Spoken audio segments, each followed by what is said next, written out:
Assalamualaikum warahmatullahi wabarakatuh. Alhamdulillah wassalatu wassalamu ala Rasulillah. Rabbi shrah li sadri wa yassir li amri wahlul 'uqdatam min lisani yafqahu qawli. Rabbana zidna ilma. Teman-teman, apa kabar semuanya?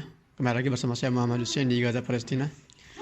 Hari ke-17 sejak agresi militer Israel ke Gaza semakin brutal. Tadi malam ini mungkin malam terpanas yang saya rasakan dalam 17 hari terakhir.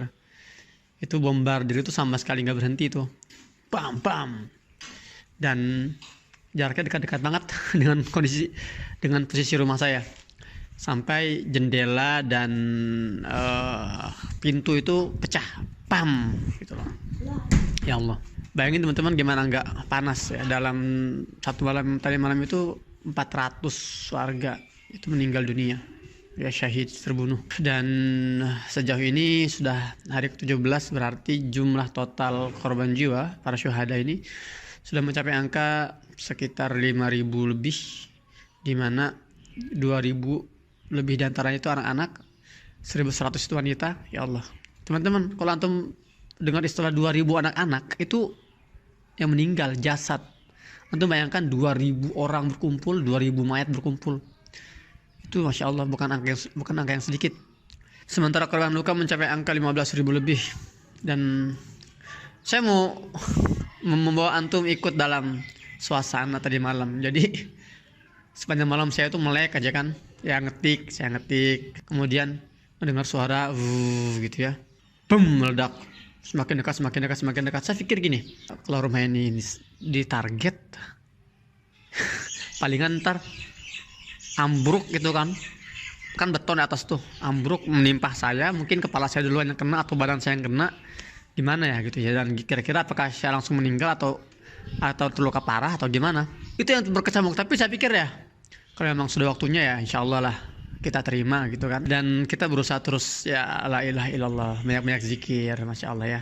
Benar-benar itu suasananya, bayangin teman-teman, jadi kematian itu depan mata gitu. Kematian di depan mata itu bukan sesuatu yang mudah.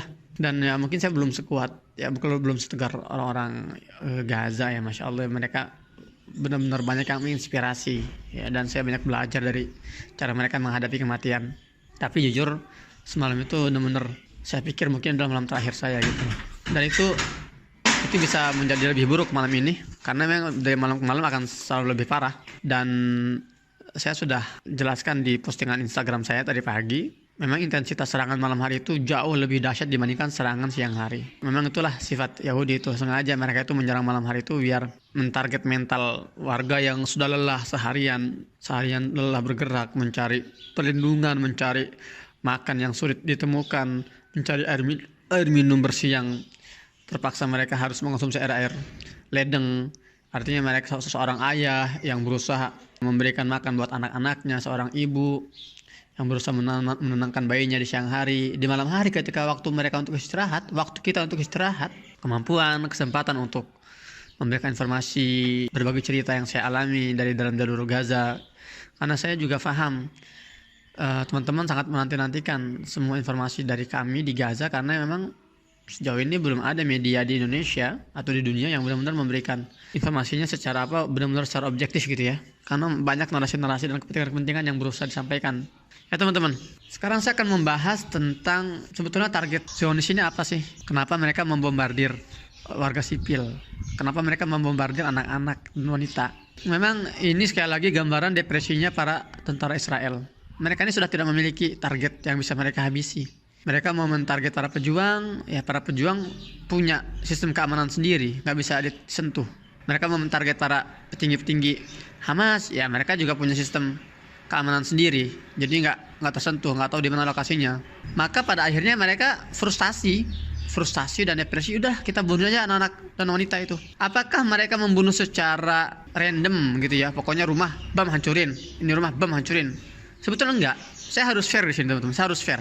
Kita sebagai seorang jurnalis muslim, kita harus fair dalam menyajikan sebuah informasi. Sebetulnya yang disasar oleh para jajah tempur Israel ini, para pejuang Gaza atau setiap anak-anak muda yang punya afiliasi dengan gerakan perjuangan di Gaza, Atau, nah di sini parahnya nih, atau mereka sengaja mentarget kerabat, anak-anak, wanita, entah itu ibu, bibi, dan juga adik, kakak, pokoknya ini kotornya penjahat ini kotornya penjajah ini teman-teman. Di sinilah biadabnya. Jadi karena mereka ini nggak bisa mengakses keberadaan para pejuang, jadi mereka membunuhin keluarga-keluarga mereka.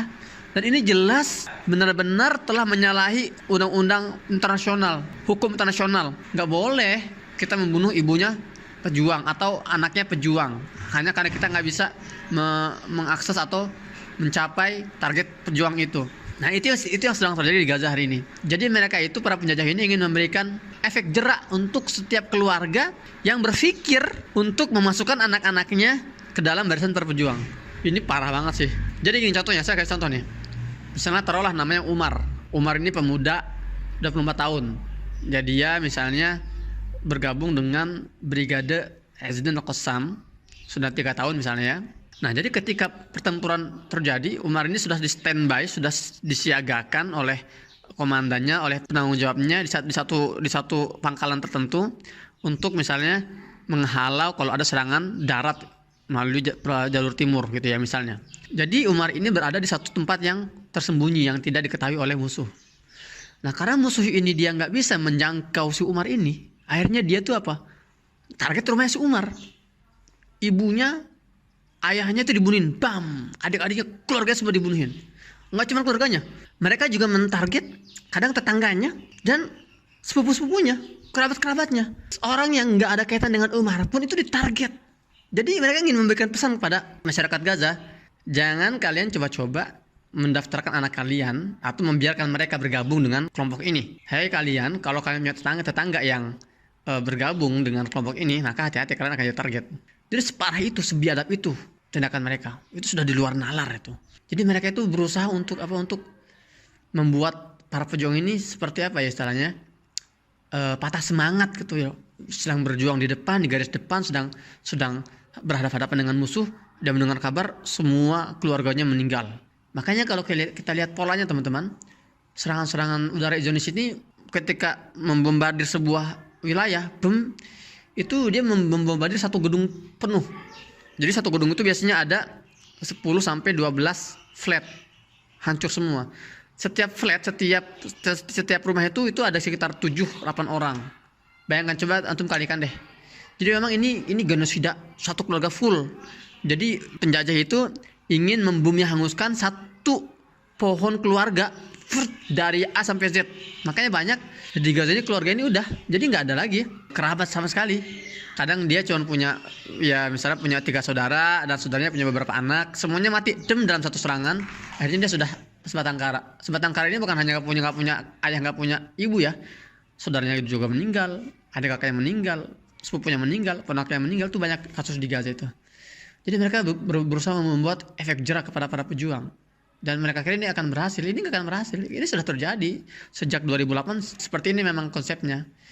Jadi ini sebetulnya malah menambah semangat. Dan itulah hebatnya warga Gaza teman-teman. Jadi mereka itu tidak gentar, tidak ketakutan dengan ancaman ini.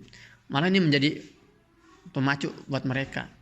Karena bagi warga Gaza ya, kalaupun saudara-saudaranya meninggal, keluarga yang meninggal, oke lah, sedih lah, wajar. Semua manusia pasti sedih. Menangis itu manusiawi. Tapi setelah itu mereka akan berpikir secara logis, ya Masya Allah, ayah saya sudah tenang, sudah aman di surga insya Allah Ta'ala, ya sebagai syuhada. Tidak perlu lagi hidup di dalam blokade, tidak perlu lagi hidup di bawah bayang-bayang terorisme penjajah, tidak perlu lagi kesulitan mencari makanan, mencari obat-obatan di dunia. Jadi seperti itu, dan itu yang harus diyakini oleh kita sebagai umat muslim. Nah, di sisi lain teman-teman, frustasinya para penjajah ini ya tidak lain karena pimpinan mereka ini sudah hilang akal. Netanyahu ini setiap hari didemo oleh ribuan, bahkan puluhan ribu para pemukim ilegal Yahudi di Tel Aviv. Setiap hari, sampai detik ini lagi didemo mereka itu, Netanyahu ini. Nah kemudian ada 3 menteri yang saya baca ya, ada 3 jabatan kementerian di kabinet Knesset, kabinet Israel itu karena mereka tidak bisa lagi mengikuti cara berpikir Netanyahu. Artinya mereka sudah banyak, bahkan di kalangan pejabat Israel pun sudah nggak bisa berpikir logis. Ini Netanyahu-nya apa sih? Rumah sakit dibom, 600 orang meninggal, ya Allah, anak-anak wanita. Ya sejahat-jahatnya manusia ada hati nurani lah gitu loh. Oke lah kalau Netanyahu memang sudah level Fir'aun, tapi kan orang-orang sekitar kan belum selevel itu. Artinya mereka masih ada rasa ketakutan, dikecam, kemudian dikutuk oleh dunia, dan itu yang terjadi sekarang. Ada 3 menteri Netanyahu ini yang berencana ingin mengundurkan diri dan ingin menaruh semua tanggung jawab itu ke pundaknya Netanyahu. Memang Netanyahu ini lagi benar-benar sakau. Bagaimana enggak? Ponakan dia itu salah satu pemukim ilegal yang sedang ditawan oleh para pejuang di Gaza. Di sisi lain, dia sudah terlanjur berkoar-koar kepada dunia bahwa kita akan melakukan serangan operasi darat. Tapi sampai sekarang dia sendiri ya itu nggak percaya dengan kemampuan tentaranya. Jadi dia benar-benar udah nggak bisa berpikir jernih, dan ya udahlah, sambil nunggu waktu ini, sambil nunggu kita berhenti perang, ya kita benar-benar aja tuh para sipil itu. Dan kerugian pemerintahan Netanyahu per hari itu nggak sekecil, teman-teman. Itu miliaran dolar per hari, itu miliaran dolar Amerika.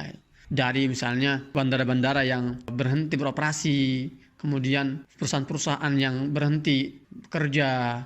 Dan antum harus tahu ya, negara Israel ini itu negara yang dibangun di atas fondasi ekonomi. Jadi mereka itu benar-benar sangat tergantung pada kekuatan ekonomi mereka.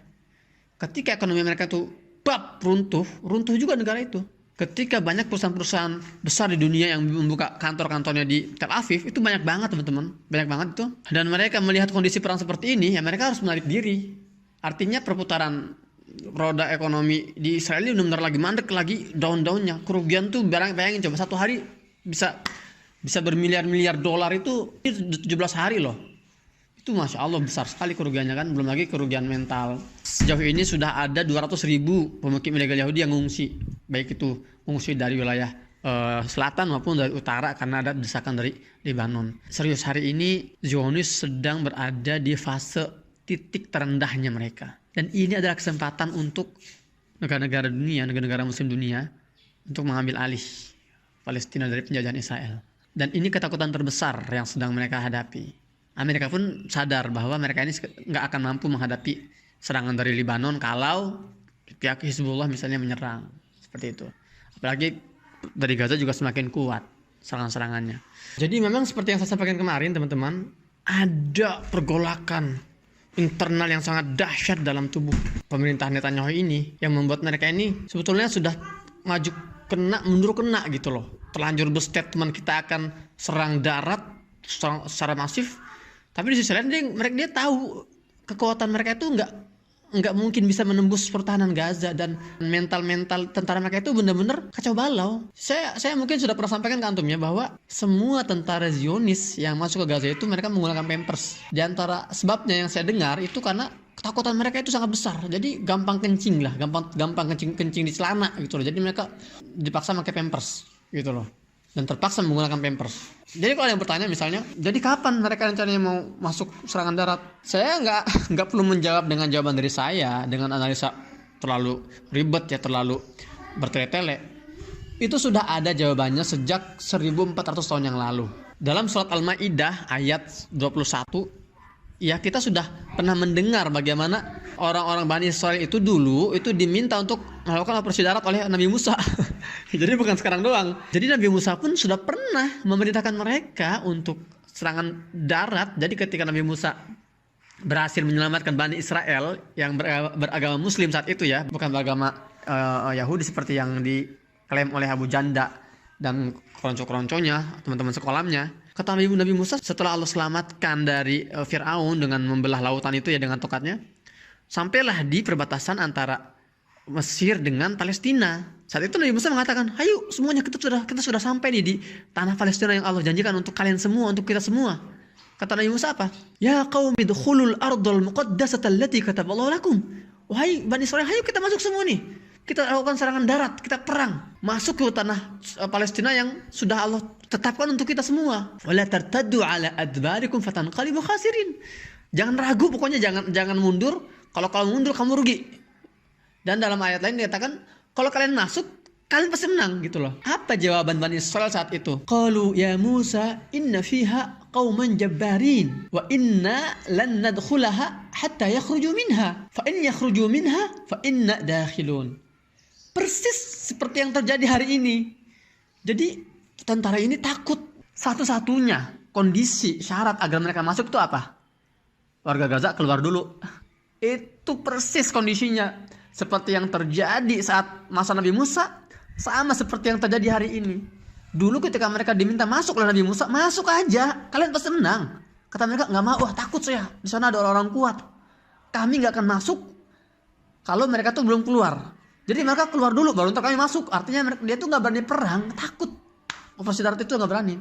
Sama seperti hari ini, mereka berusaha mengusir warga Gaza, ultimatum, kalian warga Gaza yang ada di utara, segera kosongkan rumah kalian, bergerak menuju selatan. Ketika mereka sampai selatan juga di ultimatum juga, bergerak menuju Rafah, Mesir, masuk ke wilayah Sinai. Jadi mereka mengandalkan bombardir itu bam untuk mengusir warga Gaza dari wilayah utara ke selatan. Dari selatan nanti terus dikeluarin lewat Rafah. Dari Rafah langsung dimasukin ke Sinai. Ini sebetulnya adalah eksekusi dari proposalnya Donald Trump yang pernah kita dengar beberapa tahun lalu. Jadi ingin mengosongkan wilayah Gaza dan memindahkan warganya ke Sinai. Kalau pertanyaannya adalah kapan tentara Israel ini akan masuk ke wilayah darat, operasi darat, nggak akan terjadi sebelum warga Gaza ini mengosongkan wilayahnya. Dan warga Gaza, teman-teman, nggak akan pernah sudi untuk mengosongkan wilayah Gaza. Mereka akan tetap stay di Gaza, berjuang dan menantikan tentara-tentara itu masuk ke wilayah Gaza melalui jalur darat. Jadi sekali lagi, sejarah selalu kembali berulang, ya hanya tokoh-tokohnya yang berbeda. Yang terjadi di masa Nabi Musa terjadi hari ini.